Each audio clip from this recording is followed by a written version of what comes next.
मतदानाचा हक्क बजावला आपण. काय सांगणार आहे आणि एक प्रचारही झालेला नाही अनेक ठिकाणी राष्ट्रवादी शांत आहे. प्रचार आपल्या सगळ्यांना माहिती आहे की आमचे नेते अजितदादा पवारसाहेब आज या जगामध्ये नाही, त्याचं आम्हा सर्वांना दुःख आहे.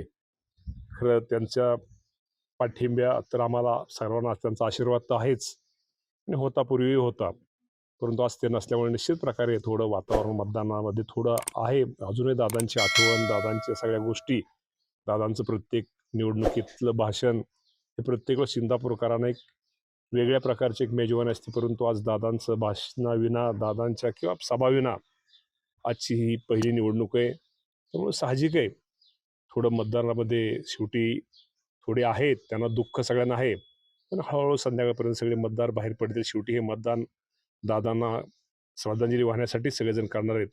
आणि तालुक्यामध्ये तुम्हाला मी आजही सांगतो की आमच्या 24च्या 24 जागा हे चांगल्या मताधिक्याने निवडून येतील.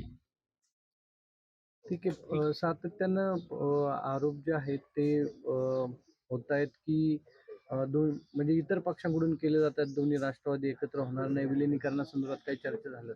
नाही, या बाबतीमध्ये खरं तर अजूनही 13वा सोमवारी 13वा आहे आणि सोमवारी 13वा असल्यानंतर आज त्या गोष्टीमध्ये चर्चा करणं बरोबर नाही, कारण का शेवटी ते कुटुंब अजूनही दुःखामध्ये आहेत.